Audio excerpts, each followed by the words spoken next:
క్షణం క్షణం మీ ముందుకు సమాచారం.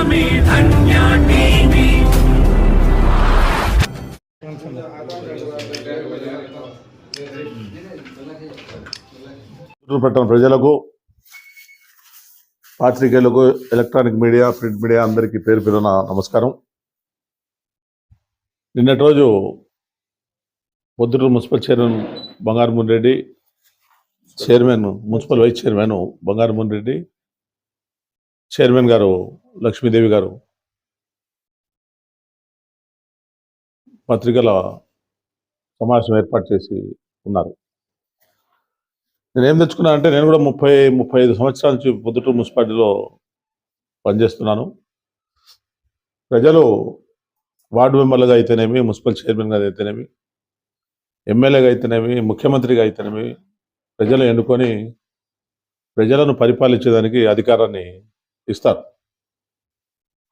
అటువంటి అధికారాన్ని మనం ఏ విధంగా పరిపాలన చేయాలా, ప్రజలకు ఏ విధంగా మంచి జరగాలా, ప్రజల క్షేమము ఏం చేస్తే బాగుంటుందనే ఆలోచనతోనే పరిపాలన సాగుతూ ఉంటుంది.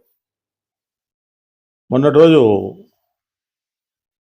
భీమునిపల్లి లక్ష్మీదేవి గారు మున్సిపల్ సమావేశం ఏర్పాటు చేసి, జనవరిలో పెట్టాల్సిన సమావేశం అది డిసెంబర్లో ఏమో మన మన్మోహన్ సింగ్ గారు చనిపోయారని వాయిదా ఇచ్చిన. మన్మోహన్ సింగ్ గారు చనిపోవటము, ఆయన 7 దినాలు సంతాప దినాలుగా ఉండటం వల్ల వాయిదా వేయడం జరిగింది. ఆ సమావేశం మళ్ళీ ఇప్పుడు నిన్న జనవరి 31వ తారీఖు పెట్టడం జరిగింది. దాంట్లో కొన్ని అంశాలు బడ్జెట్ సమావేశము, సాధారణ సమావేశము, టేబుల్ అజెండా అని 3 పెట్టినారు. భీమునిపల్లి లక్ష్మీదేవి గారు చైర్మన్గా ఒకరోజు ముందు సాయంత్రం 6 గంటలకు బడ్జెట్ సమావేశం పూర్తి చేసి సాధారణ సమావేశాన్ని వాయిదా వేయాలని ఒక నోటీసు పంపించడం జరిగింది అందరికీ. సాధారణ సమావేశంలో సబ్జెక్టులు ఉన్నాయి. బొలవరం ప్లాట్ల విషయం అయితేనేమి, కూరగాయల మార్కెట్ గజెట్ నోటిఫికేషన్ తయారు చేసే దాని విషయం అయితేనేమి,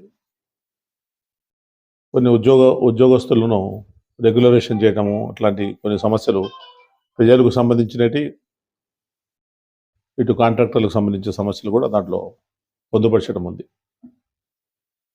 వాయిదా వేసిన తర్వాత ఒక నెల రోజులు ఆమె ఏమని చెప్తా ఉందంటే, దాంట్లో కొన్ని అంశాలు మా కౌన్సిలర్లు పరిశీలించాల్సింది ఉంది కాబట్టి ఈ సమావేశాన్ని వాయిదా వేస్తున్నాను, మళ్ళీ ఈ నెల 21వ తారీఖు జరుపుతాను అని చెప్పి ఆమె ఒక లెటర్ ఇచ్చింది. దానికి ప్రొద్దుటూరు ఎమ్మెల్యే వరదాల రెడ్డి గారు, ఒక 18 మంది మున్సిపల్ కౌన్సిలర్లు, లేదు అట్లా చేసేందుకు లేదు, మీరు టైం చాలా ఉన్నది కదా, మీరు సంబంధించిన ఫైల్ ఏమైతే పరిశీలించాలనుకుంటారో ఆ ఫైళ్లను మీరు అడగను లేదు, చర్చించాలంటే మున్సిపల్ సమావేశం జరగాల కదా అని ఎమ్మెల్యే గారు సమావేశం ఏర్పాటు చేయాల్సిందే అని చెప్పి ఒకరోజు ముందే, ఆమె ఇచ్చిన రోజే ఎమ్మెల్యే గారు కూడా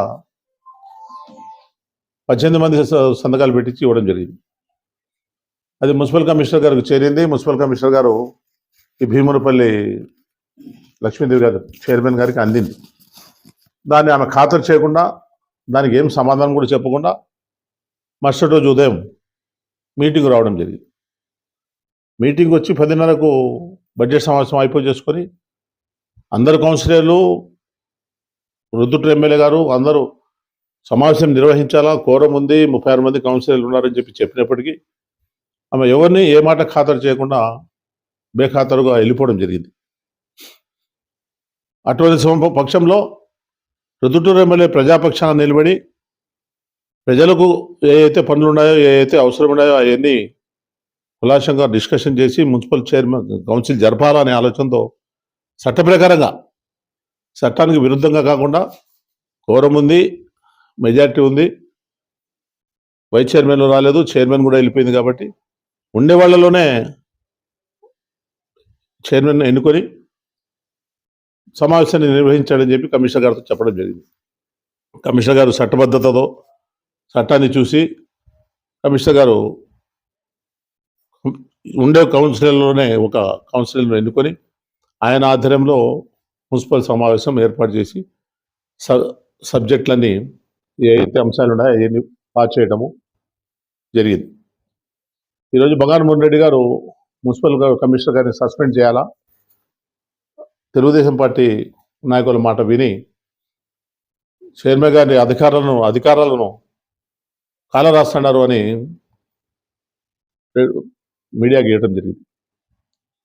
బంగారెడ్డికి మేము ఒకటే చెప్తాను, నువ్వు అధికారం కోల్పోయినావు. మీ ప్రభుత్వం ఆంధ్రప్రదేశ్లో జగన్మోహన్ రెడ్డి గారి అరాచక పాలనను ప్రజలు చూసి మీకంతా బుద్ధి చెప్పినారు. రుదుటులో మీ బావ ప్రసాద్ రెడ్డి ఓడిపోయినాడు. మీరు గమనించుకోండి, పరిపాలన మీది బాగలేదని ప్రజలు తిరస్కరించినారు మిమ్మల్ని. మీరు తిరస్కరించినప్పటికీ మీదే జరగాలనే ఆలోచనతో మీరు వాయిదాలు వేయటము, బేరం పెట్టుకోవటము, అజెండాలో పెట్టినప్పుడు తెలియదా మీకు సబ్జెక్టులు ఏం గురించి పెట్టాలని? మీరే కదా మున్సిపల్ చైర్మన్, మెజార్టీ కౌన్సిల్ ఉంది కదా, అజెండా పెట్టింది మీరే, వాయిదా వేసేది మీరే.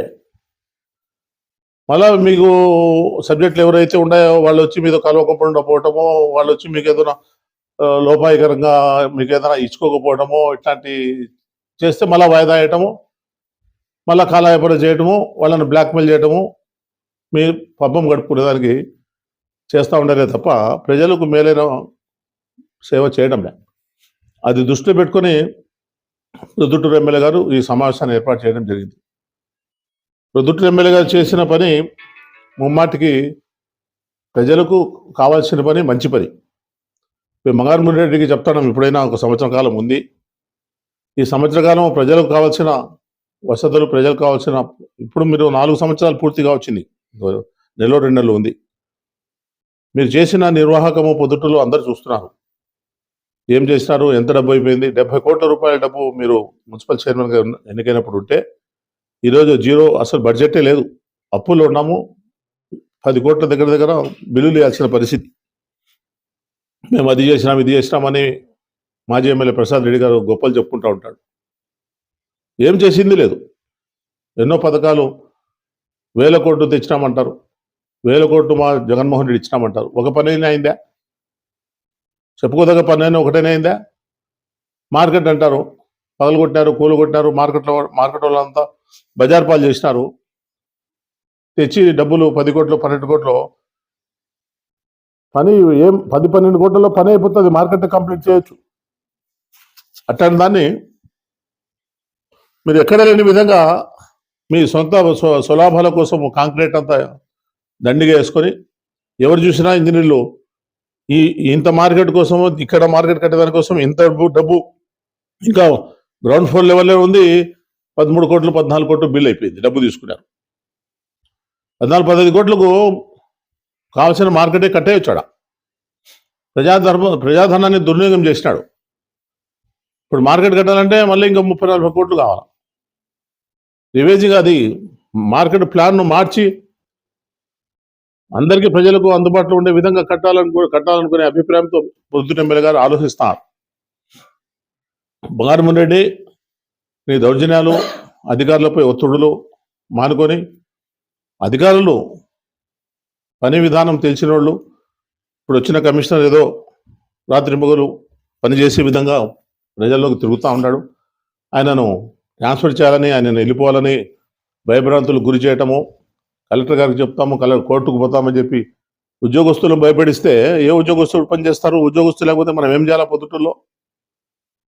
కాబట్టి బంగారు మోహన్ రెడ్డికి మేము పత్రికల ద్వారా, ఎలక్ట్రానిక్ మీడియా ద్వారా ఒకటే తెలియజేస్తున్నాము, మీరు ఇప్పటికైనా ప్రజలు ఇచ్చిన అధికారాన్ని ప్రజల కోసమే ఉపయోగపెట్టాలని, ప్రజలు మన్ననలు పొందాలని చెప్పి ఈ పత్రికల ద్వారా మీకు తెలియజేస్తున్నాము. ఇంకొక విషయం, ముఖ్య విషయం ఏమంటే, మీరు ఇంకా అధికారంలోనే ఉన్నామని చెప్పి భావిస్తున్నారు. మీరు మేల్కోలో లేరు, మీరు అధికారం కోల్పోయినారు.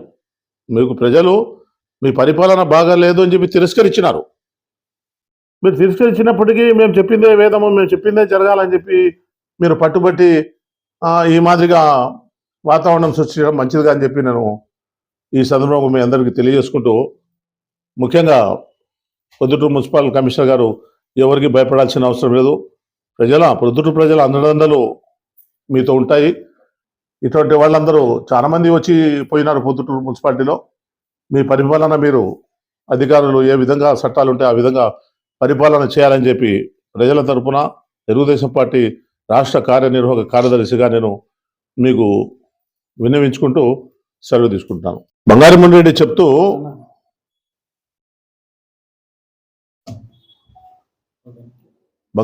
చెప్తూ వైస్ చైర్మన్ ఈ సమావేశానికి చట్టబద్ధత లేదు, ఈ సమావేశాన్ని మేము ఒప్పుకోవడం లేదు, దీనిపైన కలెక్టర్ గారికి కంప్లైంట్ ఇస్తాము, కలెక్టర్ గారు చర్యలు తీసుకోకపోతే కోర్టును ఆశ్రయిస్తామని చెప్పడం జరిగింది. మాకు కూడా మున్సిపాలిటీలో చాలా ఏళ్ల నుంచి 35 సంవత్సరాల నుంచి దగ్గర 40 సంవత్సరాల నుంచి మాకు అనుభవం ఉంది. సమావేశాలు చైర్మన్లు రాకపోయినా, వైస్ చైర్మన్లు రాకపోయినా, మున్సిపల్ కౌన్సిలర్లు రాకపోయినా కోరం ఉంటే చట్టము 1965 యాక్ట్ ప్రకారంగా 51-1 ఎవరైతే కోరం ఉండి సభ్యులు ఉంటారో వాళ్ళలో నుంచి చైర్మన్ను ఎన్నుకొని సమావేశం నిర్వహించవచ్చు, సమావేశంలో ప్రజలకు కావాల్సిన సౌకర్యాలు మనం కలిగియచ్చు అనేది చట్టంలో ఉంది. అదే కాకుండా ఆమె నోటీస్ ఇచ్చింది, కౌన్సిల్ బడ్జెట్ జరుపుతాను, సాధారణ సమావేశం వాయిదా ఇస్తాను అని. దానికి అదే రోజు మున్సిపల్ కమిషనర్ గారు ఇట్లా కౌన్సిలర్ సభ్యులు ఎమ్మెల్యే గారు ఇట్లా జరపాల్సిందే అని నోటీస్ ఇచ్చి ఉన్నారు. ఏం చెప్పాలంటే దానికి సమాధానం కూడా ఇవ్వలేదా. రెండోది, మీటింగ్ జరిగే రోజు బడ్జెట్ సమావేశం అయిపోయింది, ఇంకా నేను వాయిదా వేసిపోతానని చెప్పి దాంట్లో మినిట్స్ బుక్లో వాయిదా కూడా వేయకుండా అంతమంది చెప్తా ఉన్నా కానీ పట్టించుకోకుండా అహంభావంతో అహంకారంతో వెళ్ళిపోయింది అలా. కాబట్టి మేము చెప్పేది ఏమంటే, చట్టం చూడండి, మీరు చట్టము చూడకుండా మాట్లాడుతున్నారు. యాక్ట్ ఉంది, యాక్ట్ ప్రకారంగా 51-1లో చెప్తా ఉంది. మేము కావాలంటే చట్టం చూపిస్తాం. మాకు చాలా అనుభవం ఉంది. నేను మున్సిపల్ వైస్ చైర్మన్గా 5 ఏళ్ళు, మున్సిపల్ చైర్మన్గా 3 సంవత్సరాలు, అట్లనే ఒక 25 సంవత్సరాలు మున్సిపల్ కౌన్సిలర్గా కూడా పనిచేస్తాను. కాబట్టి ఈ మాదిరిగా ప్రజలను మభ్యపెట్టేదానికి, ప్రజలను తప్పుదోవ పట్టించేదానికి చట్టబద్ధత లేదు అని చెప్పడం బంగారెడ్డికి తగదని, బంగారెడ్డి కావాలంటే ఒకసారి చట్టం చూసుకోవాలని, మాకు పిలిస్తే మేము కూడా వస్తాము, నీకు కావాల్సింది నీకు తెలియకపోతే తెలియజేస్తామని చెప్పి నేను పత్రికల ద్వారా ప్రజలకు తెలియజేసుకుంటాను. ఏది కారణం ఏడుంది? అనుకోండి, కారణమే లేదు, ఊరికి అబద్ధం అది. నేను అదే ఇందాక చెప్పినా, మీరు ఆమె వాయిదా వేసేదానికి కారణము దాంట్లో ఉండే సబ్జెక్టులను ఎవరైతే ఉన్నారో వాళ్ళు వచ్చి ఆమెకు కలవకుండా పోవటము, వాళ్ళను కలవకుండా పోవటము, వాళ్లకు రావాల్సింది చేరాల్సింది చేరకపోయేదానికే కారణం. లేకపోతే ఒక నెల ముందు మన్మోహన్ సింగ్ గారు చనిపోయినారు అని చెప్పి వాయిదా వేసిన ఆమె సబ్జెక్టులని చైర్మన్ గారే పెట్టాల. సబ్జెక్టులని చైర్మన్ గారు పెట్టి మళ్ళీ పరిశీలించాలా మా కౌన్సిలర్లు అని చెప్పడం ఏంది? పరిశీలించే పెట్టొచ్చు కదా, అధికారము, అది మీరు చైర్మన్ కదా. పెట్టినారు, పెట్టిన తర్వాత మీరు మళ్ళా 2 నెలల రోజులు మీకు టైం వచ్చింది. ఆ 2 నెలల్లో మీరు ఎందుకు అసలు ఒకసారైనా కమిషనర్ గారికి మాకు ఫలానా సబ్జెక్టుల మీద డీటెయిల్స్ కావాలా, వివరణ ఏంటని అడిగినారా? రాతపూర్వకంగా ఇచ్చినారా? అది కూడా ఇవ్వలే. ఏమి ఇవ్వకుండా వాళ్లకు ఎవరైతే సబ్జెక్టులు పెట్టుకున్నారో, ఎవరైతే ప్రజలకు కావాల్సిన పనులు ఉన్నాయో, ఈ మార్కెట్ వాళ్ళు అయితేనేవి, ఆ పల్లవరం ఫ్లాట్లు వేలం వేసేదానికి అయితేనేవి, వాళ్లకు రావాల్సింది వాళ్లకు ముట్టాల్సింది ముట్టలేదు ఆలోచనతోనే వాయిదాలు వేసుకుంటా డబ్బు కోసమే ఇదంతా చేసేదానికి వాళ్ళు ప్రయత్నం చేస్తున్నారు తప్ప వాళ్ళు చెప్పేది ఎక్కడ కూడా కరెక్టు కాదు. చట్ట ప్రకారంగానే అన్ని జరిగినాయి. మున్సిపల్ కమిషనర్ చట్ట ప్రకారంగానే మీటింగ్ పెట్టడం జరిగింది. ఎమ్మెల్యే గారు అయితేనేమి, కౌన్సిలర్ అయితేనేమి, ప్రజల సంక్షేమం కోసము, ప్రజల మేలు కోసమే ఆ మీటింగ్ జరపడం జరిగిందని చెప్పి మేము ప్రజలకు తెలియజేసుకుంటున్నాము. మేము కూడా కలెక్టర్ గారికి రిప్రజెంటేషన్ ఇస్తాము. మీ ఆగడాలను ఇంకా సాగనీయము. మీరు చేసే ప్రతి పనికి మేము అడ్డుకుంటాము. ఎంతో ప్రజాధనాన్ని 100 కోట్ల రూపాయల ప్రజాధనాన్ని దుర్వినియోగం చేసినారు ఈ 5 సంవత్సరాలలో. అయినా జగన్మోహన్ రెడ్డి ప్రభుత్వం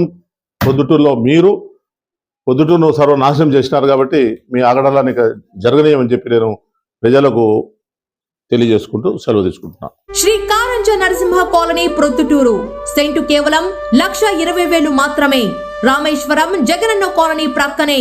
వెంటనే ఇంటి నిర్మాణానికి అనువైన స్థలం. మీ పెట్టుబడి అతి త్వరగా రెట్టింపు. పచ్చని చెట్లు, ఆహ్లాదకరమైన వాతావరణం, చుట్టూ డైమండ్ మెష్ ఫిన్సింగ్ గేట్. వేగంగా అభివృద్ధి చెందుతున్న 7,000 నిర్మాణాలు జరుగుతున్న 220 ఎకరాల జగనన్న కాలనీ ప్రక్కనే 30 అడుగుల రోడ్డు. ఉత్తర, దక్షిణ, తూర్పు, పడమర ఫ్లాట్లు. స్పాట్ రిజిస్ట్రేషన్ చేసుకున్న వారికి 5% డిస్కౌంట్. ఒకే వ్యక్తి 25 సెంట్స్ కొంటే 5% డిస్కౌంట్ మరియు ఉచిత రిజిస్ట్రేషన్. రామేశ్వరం ధర్మల్ బైపాస్ నుండి కేవలం 5 నిమిషాల దూరం మాత్రమే. త్వరపడండి, పరిమిత ఫ్లాట్లు మాత్రమే కలవు. Shri Karanja Narasimha colony. Phone number 8121153383.